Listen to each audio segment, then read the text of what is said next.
एक त्रिरेकादशी योग तरी असतो, नाहीतर नवपंचम योग असतो. 9 आणि 5 अशी ती कुंडलीची स्थान आहे. त्यात चंद्र आणि रवी यांची स्थानं असतात. ती त्यातल्या त्यात जेव्हा नवपंचम योग असतो त्यावेळेला कुंडलीतलं 9वं जे स्थान आहे हे धर्माचं स्थान आहे, हे अध्यात्माचं स्थान आहे. हे मोठे मोठे जे पुढारी असतात ना, धर्मामध्ये उलथापालथ करणारे, नवीन धर्म स्थापन करणारे, यांचं नवम स्थान फार प्रबल असतं. कारण त्याशिवाय ती शक्ती म्हणा, ती कृती होऊ शकत नाही. तर चंद्र म्हणजे मन. आपल्याला माहितीये चंद्रमा मनसो जातः, आणि सूर्य हा आत्मा आहे. सूर्य आत्मा जगतस्तस्तुष्ट वेदाचे मंत्र येते. तेव्हा आपल्याला अध्यात्म म्हणजे काय करायचंय? मनाला आत्म्याशी जोडायचंय. आत्म्याशी जोडायचं म्हणजे काय? सुयोगानं जोडायचंय. समजा दुसरा एखादा योग असला जे 180 डिग्रीचा, म्हणजे त्याच्यामध्ये विरोध असतो एकमेकामध्ये, तेव्हा हा प्रतियोग जर असेल तर मन भगवंताकडे जाणार नाही, आत्म्याकडे जाणार नाही. म्हणून हा नवपंचम योग अतिशय उत्तम असतो. हे एकादशीचं महत्व. त्यातल्या त्यात ज्या वेळेला चंद्र नवपंचम म्हणजे 9व्या घरात असतो त्यावेळेला आपली वृत्ती स्वाभाविक सूक्ष्म झालेली असते आणि ती भगवंताकडे म्हणजे आत्म्याकडे लागायला सोपं जातं. म्हणून या एकादशीला अतिशय महत्व आहे. हे झालं ज्योतिष. जाऊ द्या. असा प्रश्न येईल, अहो हे चंद्रन बिंदन रोज चाललंय, याचा परिणाम कसा होतो? तुम्हाला माहिती असेल, जी वेडे लोक असतात ना, किंवा सिझोफ्रेनिक म्हणजे पिचलेली पर्सनॅलिटी, त्यांच्यावरती पौर्णिमा आणि अमावास्या यांचा परिणाम जास्त होतो. हे काही ज्योतिष नव्हे, हा प्रत्यक्ष अनुभव आहे. बरं, म्हणजे ग्रहांचा माणसावरती ग्रहांचा परिणाम होतो म्हणजे असं आहे बघा. ते तिथे तसं झालं की इकडे असं होतं. त्याचा परिणाम होत नसेल पण ते दाखवतं ना, ते आमका आले की हे असं होतं. आणि आपल्याला मी सांगितलंय, माझा असा विश्वास आहे तत्वज्ञानामुळे, ज्योतिषाच्या अभ्यासामुळे नव्हे, की या जगात ज्या ज्या गोष्टी घडतात त्या प्रत्येकीच्या माणसाच्या जीवनावरती परिणाम आहे, या शंकाच नाही. बरं का? नाही तर मला सांगा, तुम्ही स्वतंत्र झाल्यानंतर रात्री 12 वाजता कशाला हो तुम्ही ही घेतली माउंट बॅटन कडून? काय दिवस गेला होता काय? रात्री 12 वाजता काय जरूर होती? रात्री 12 वाजता मुंबईत काय चालतं तुम्हाला माहिती आहे सगळं, नाही का? त्याचा अर्थ तसा, या विश्वामध्ये इतके एकमेकाशी संबंधित क्रिया आहेत सगळ्या, की प्रत्येकीचा दुसऱ्यावरती परिणाम होतो. बरं, तेव्हा ते जाऊ द्या, त्याचा आपला विषय नव्हे. दुसरं मला आपल्याला एक अतिशय महत्वाची गोष्ट सांगायची, ती अशी, एकादशीला उपवास करतो आपण. खरं बघा, उपवास म्हणजे भगवंताजवळ बसणे. उपवास आपण उपास म्हणतो. महाराजांचं एक वाक्य आहे, फार अप्रतिम आहे. उपास आणि उपासना. बरं का? तर म्हणजे उपासात 3 शब्द आहेत, 3 अक्षर आहेत. उपासनेमध्ये 4 आहेत. तेव्हा उपासाच्या पलीकडचं ठाण असेल तर उपासना आहे. म्हणून उपासाच्या दिवशी उपासना झाली पाहिजे. हेही सोडून द्या. तर उपास म्हणजे आपण खात नाही. उपास नाही का आज उपास घडला बुवा. बरं का? मुंबईतल्या माणसाला उपास घडतच नाही कधी, ते सोडून द्या. इतके हॉटेल, इतके कॅन्टीन आणि इतके प्रसंग आहेत, ते काय विचारूच नका. पण एक गोष्ट आपल्याला सांगून ठेवतो, हा विषय शिकवताना मला 3 ग्रंथ पाहायला मिळाले. 2 फ्रेंच माणसांनी आणि एका अमेरिकन डॉक्टरनी उपासाबद्दल. आश्चर्य वाटेल आपल्याला, उपासावर ग्रंथ म्हणजे विलक्षणच आहे. आपली एकादशी दुप्पट खाशी हो, ते सोडून द्या तुम्ही. निरनिराळे चांगले पदार्थ कसे करता येईल असं. बरं का? म्हणजे मला एक निराळ्या आईने आठवलं, दांडेकर सांगत असत, मामा दांडेकर. ते म्हणाले एकादशी होती आणि कुठेतरी निरूपणाला गेले होते.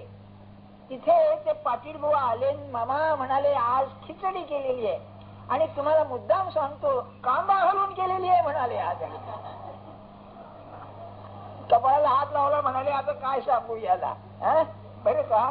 तर आपण कांदा घालीत नाही, पण निर्णय तऱ्हेनं अशीच त्याला चव येईल असं करतो की रोज एकादशी असती तर बरं झालं असतं, अशापैकी प्रसंग यायचा.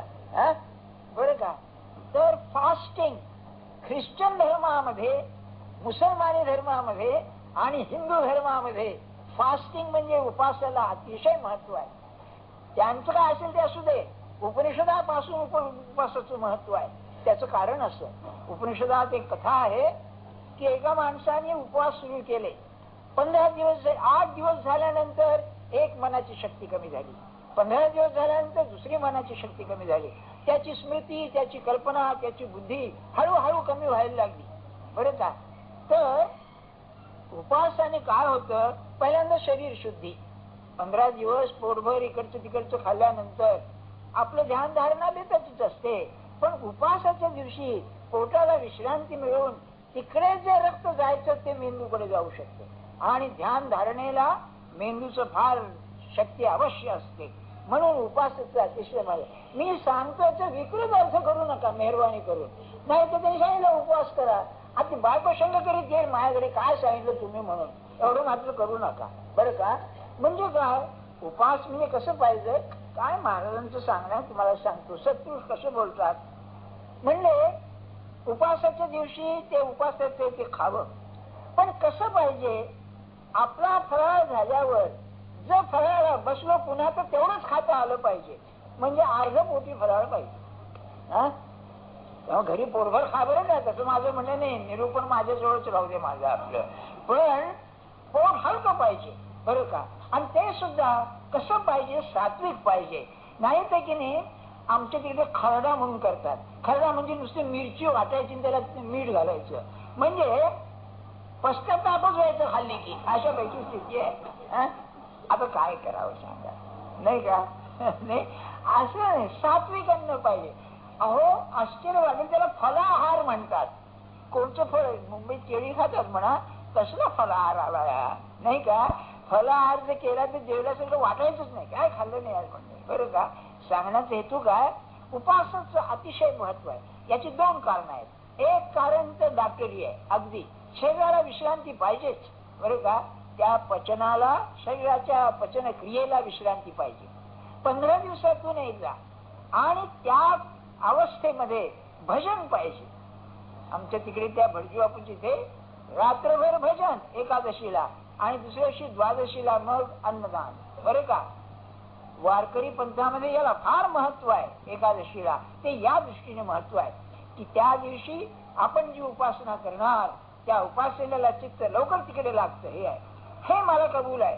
काही लोकांना पित्त भडकतं, इतर वेळेला भडकतच बरं का, फक्त होते याचं निमित्त होतं. बरं म्हणून आपल्याकडे ते आमसुलं वगैरे जास्त खातात ना त्या दिवशी, असं काहीतरी आहे. सांगण्यात हेतू माझा असा की किती खावं, माझं अनुसंधान बरोबर राहील एवढं खावं. ते ज्याचं त्याने ठरवावं लागेल. त्याला दुसरं कसं सांगता येईल मला सांगा.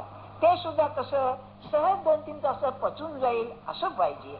किती खावं, आता सांगितलं की बेताचं खावं. म्हणजे सांगण्याचा हेतू काय आपल्याला, सगळ्या परमार्थामध्ये देह विसरायला शिकलं पाहिजे. आणि देह विसरायची जर अत्यंत उत्तम खूण असेल तर भूक लागलेली माणसाच्या ध्यानात येत नाही. हे तुम्ही लक्षात ठेवा. साधू कोण आहे, भूक लागलेली ध्यानात येत नाही, हे त्याचं अनुसंधान.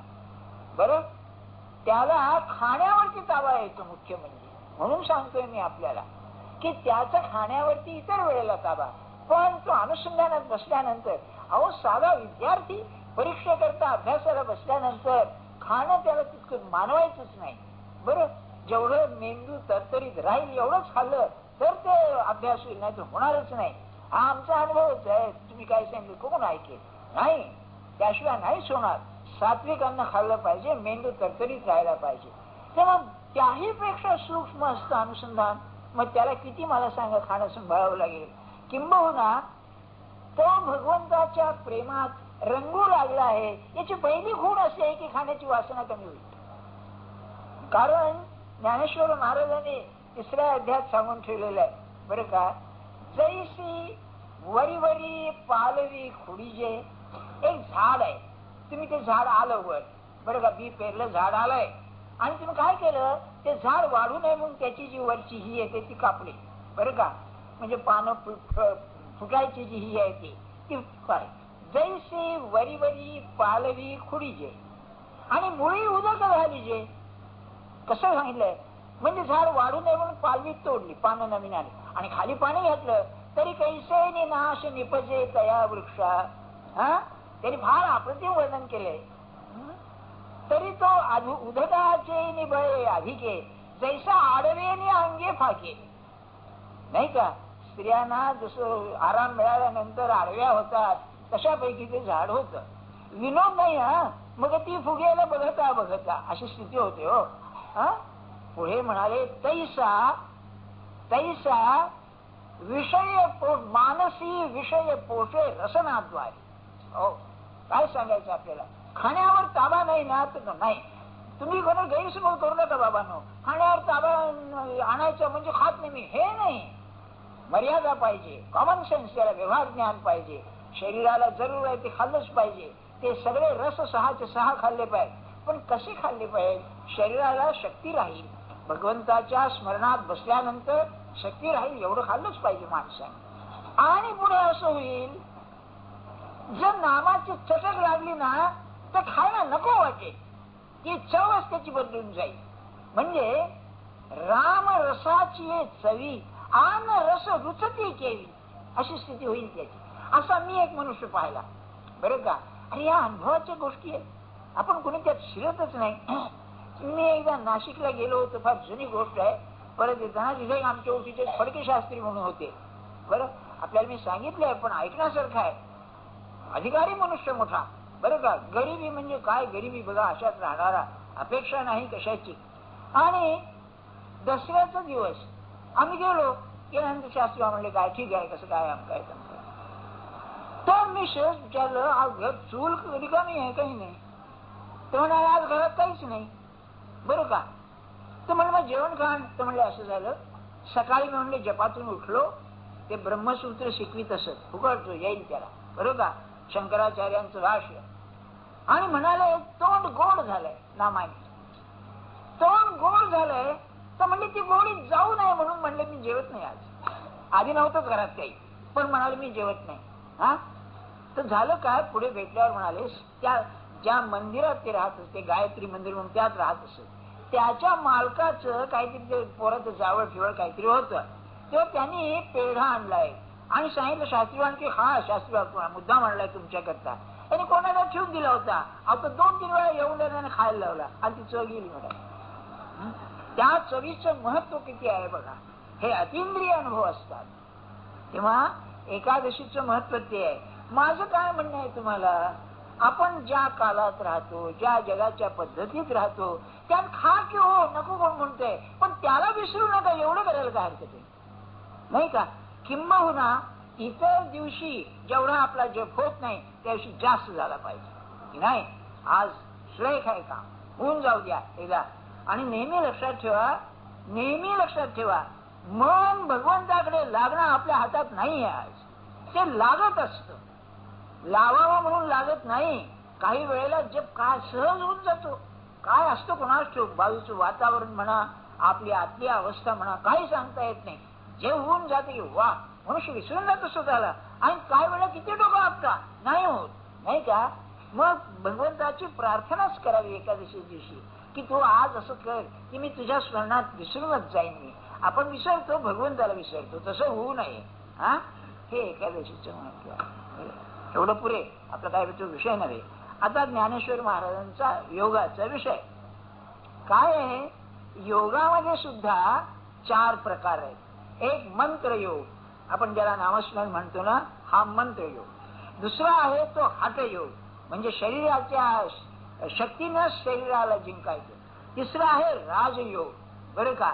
आणखी एक तंत्र योग म्हणून आहे. या सगळ्यापैकी आपल्याला मंत्रयोग माहिती आहे.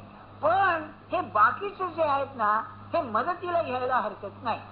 हठयोगात काय, हठ म्हणजे हट्ट ना, त्याला जी शक्ती लागते. मला तुम्ही असं सांगा, तुम्ही जेव्हा ऑफिसामध्ये 6-6 तास त्या खुर्चीत बसता, लगविलं नाही, बाहेर नाही, चहा नाही, आमकं नाही, 6-6 तास तुम्ही बसताना, हे एक तारीख आली म्हणजे बँकेमध्ये गर्दी असते बघा. मी सहज तिथल्या माणसं, अरे 5 मिनिटाची दिसूच नाही म्हणाले, बरं का, अरे हा योग नव्हे का?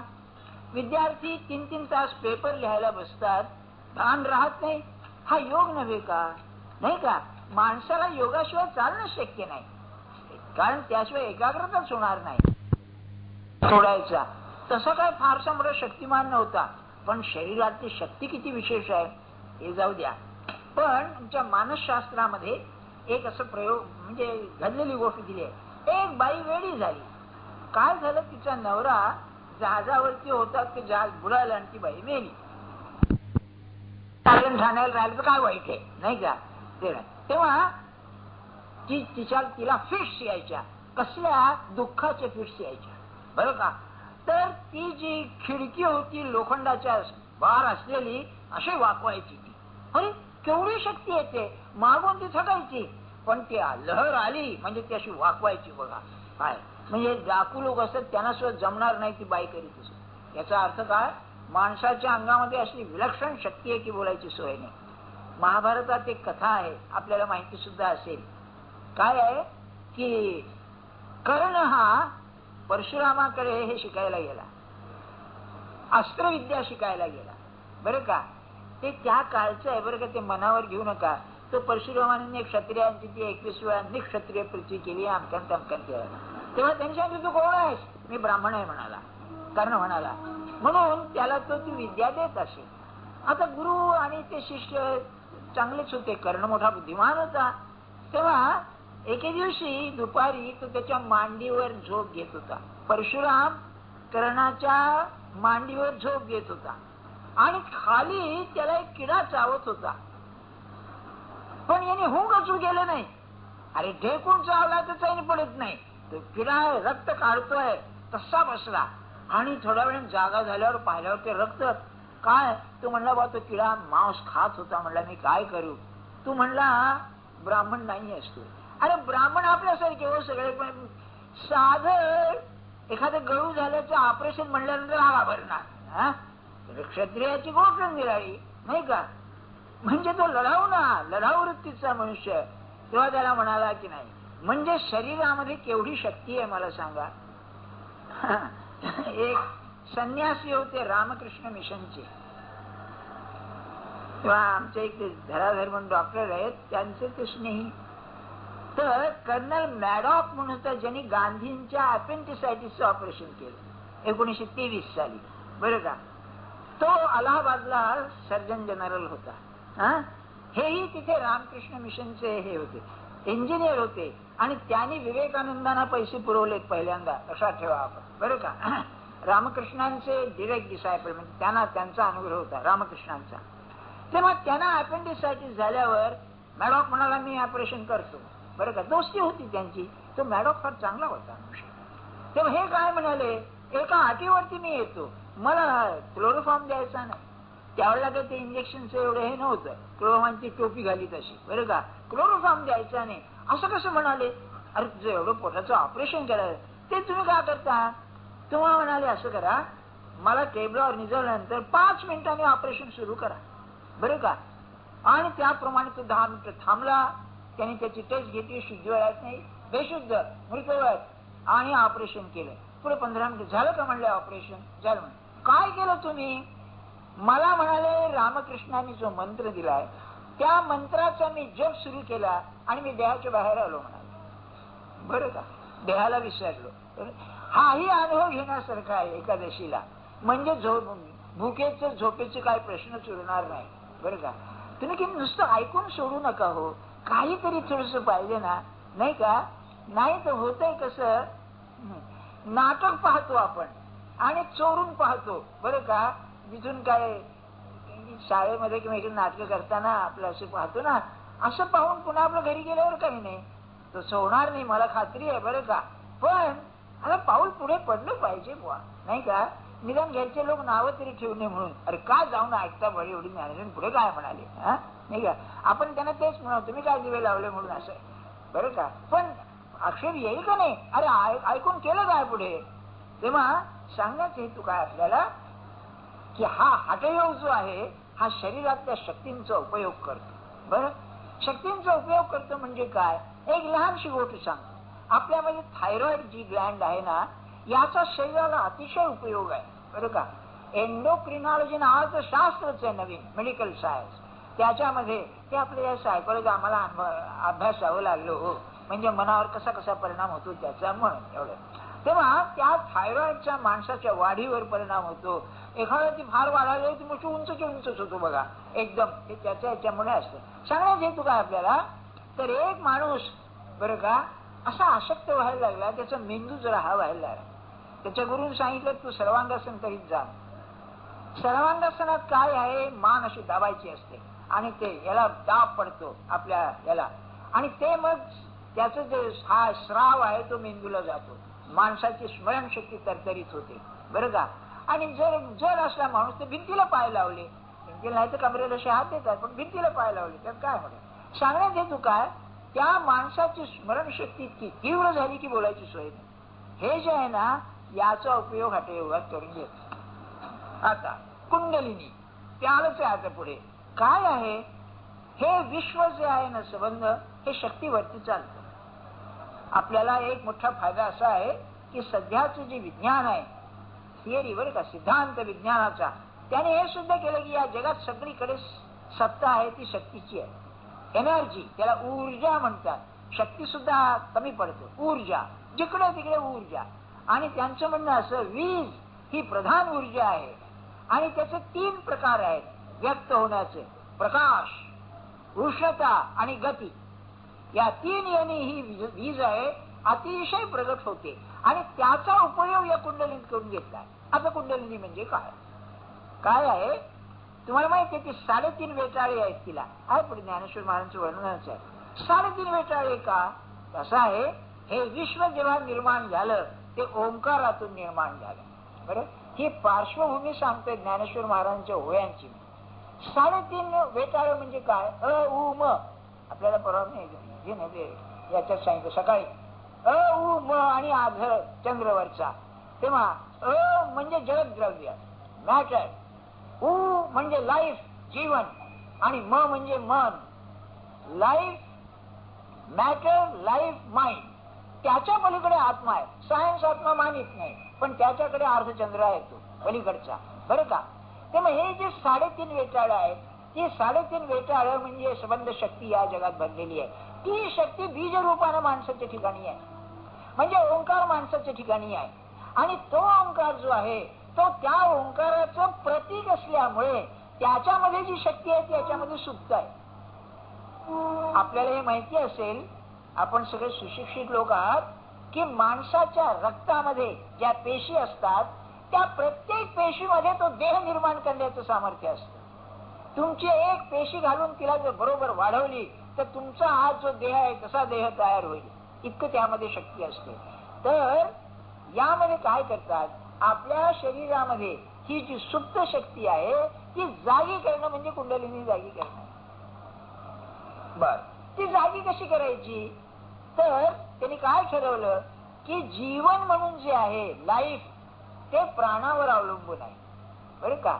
तर त्या प्राणाला जर एके ठिकाणी आपण ठेवलं, निरोध केला त्याचा, अपान प्राण, अपान व्यान यांचा, तर त्याला धक्का बसून ती जागी होते.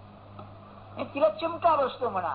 तर ती जी आहे ती जागी झाली की मग प्रकाश, उष्णता आणि गती या तिन्ही ते देहावरती प्रयोग करते. आणि देहामध्ये असणारा जो जडांश आहे तो सगळा नाहीसा करून आत्म्याचं ज्ञान प्रगट व्हायला मदत करते. याचं नाव हठयोग. फिरसे काही ना नाही, पुन्हा सांगू का? आपल्याला वेळ नाही एवढा. हा काही वर्ग नव्हे, हा परीक्षेला येईल बघा, पुन्हा सांगतो, तसं नाहीये. बरं का? काय चमत्कार नाहीये हो यामध्ये. आणि प्रत्येक साधनामध्ये कुंडलिनी जागृत झाल्याशिवाय प्रगती नाही. अहो काय सांगू तुम्हाला, भास्कर बखळे होते ना, त्यांची गोष्ट सांगतो आपल्याला. तो की नाही अलीकडच्या काळामध्ये अतिशय मोठा गवई होऊन गेला. म्हणजे अलादिया हा त्यांची तारीफ करीत असे. निम्या स्कूल्सचं त्यांना ज्ञान होतं, ठुमरीत काय गात असे. बरं असं तेव्हा त्यांच्या बरोबर एक केशवराव भोळे म्हणून एक ग्रस्त होते पुण्याला. ते फायनलला होते MBBSच्या आणि गायनाचा एवढा नाद की डॉक्टरी सोडली, परीक्षा सोडली. आणि जिथे बुवांचं गाणं तिथे हे आहे. म्हणजे इतकं त्यांचं हे होतं की ते बुवांचं काय असे, तो मोठा महात्माच होता. पैसे दिले ना तर मोजायचे नाही, खिशात घालायचे. आणि लोक किती द्यायचे, 30-35 रुपये द्यायचे. आता मी ऐकतो 25,000 आणि 30,000 मैफिलीला घेतात. कमीच असेल, जास्तच घेतात. ते त्यांना द्यायच नव्हतं. गाणं ऐका माझं बरं का असं म्हणायचे. ते सांगत की बुवा तुम्ही इतके रंगता कसे. ते म्हणाले मला 4-5 लोक असले तरी पुरे म्हणाले. 4 लोक करून करायचेच काय, त्या पुरे. म्हणजे दाद देणारे बरोबर बरं का.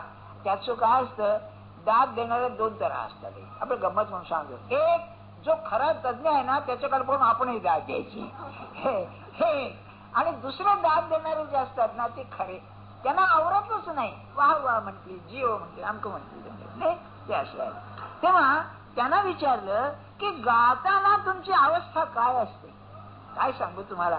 तेव्हा ते काय म्हणाले, मला काही माहिती नाही, पण मी स्वर लागला एकदा की माझ्या पाठीच्या कण्यामधून असं काही आनंदाचं एक वातावरण निर्माण होतं. गुदगुल्या व्हायला लागतात, मेंदूपर्यंत जातात आणि स्वरविलास सुरू होतो म्हणाले. ही कुंडलिनी जागृतीचं लक्षण आहे. बुवाला माहितीच नव्हतं हे. म्हणजे कोणत्याही मार्गाने तुम्ही अत्यंत विचार करा, कुंडलिनी जागृत झाली पाहिजे. अत्यंत प्रेम करायला शिका, त्यातून कुंडलिनी जागृत झाली. तो भक्ती मार्ग आहे तो. बरं, अत्यंत शरीराला कष्ट द्या, त्यातून तो निर्माण होईल. अत्यंत कर्मरत राहा, निस्वार्थी कर्मरत, त्यातून ते निर्माण होईल. पण हे बाकीचे मार्ग कठीण आहेत. प्रेमाचा मार्ग अनुभवाचा आहे, त्याच्यामध्ये तो आहे. त्यामध्ये शब्दाला फार महत्व आहे. माझ्या मते ज्ञानेश्वर महाराजांनी शब्दावरती जेवढा विचार केलेला आहे तेवढा दुसरा कोणी केलेला नाही. हाय शब्द म्हणजे त्यांनी काय म्हटलेलं आहे, मी शब्द कसे वापरलेले आहेत त्यांनीच ते बोलावं बघा. म्हणाले तुम्ही वस्तू घेताना तोलता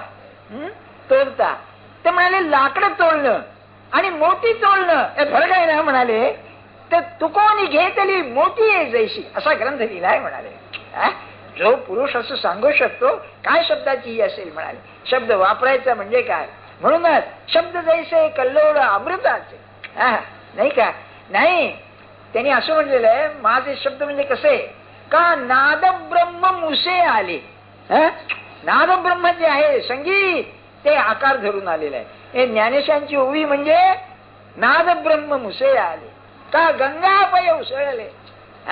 गंगा म्हणजे पापम शशी तापम ना, अंगावरती शिंतोळे आले. उन्हाळ्यात काय आनंद वाटेल. पतिव्रते आले वार्धक्य जैसे. काय आम्हाला अर्थ कसा करायचा. महाराज म्हणाले की पतिव्रत जी असते तिला म्हणाले पतिपुरता काम असतो, तिला बाकी पुरुष नाही जगात. वार्धक्य आल्यानंतर तेही नाही, मग आप बाहेर पवित्र असती. पतिव्रते आले वार्धक्य जैसे तैसे साच आणि मवाळ. शब्द कसे पाहिजेत खरे. मवाळ म्हणजे मृदू पाहिजे. साच आणि मवाळ बरं का. मितले आणि रसाळ, थोडे आणि रसाळ प्रेमाने भरलेले शब्द जैसे कल्लोळ अमृताचे. काय शब्दाचं सामर्थ्य आहे त्या पुरुषाचं. शब्दावरती केवढं हे आहे. म्हणून तू कोणी घेतले मोती आहे जैसी. वा का आपण काय घेतले नाहीत कधी, पण जरा घाला किंवा एखादा म्हणत चालेल का. एखादं वांग घाला म्हणत बाई घालील हो, पण मोती घालील मूर्ख आले का म्हणते कसं गिराय घालाय नाही का. सांगण्याचा हेतू काय आपल्याला. तेव्हा शरीरातल्या ज्या शक्ती आहेत ना त्या शक्ती जर वापरल्या तर त्यातून ही शक्ती निर्माण होते. ती ओंकार रूपी शक्ती आहे, ती जगाला संबंध चालवणारी शक्ती. लहान होऊन बरं का अब्रिज जडिशन असते ना, जी संकोचित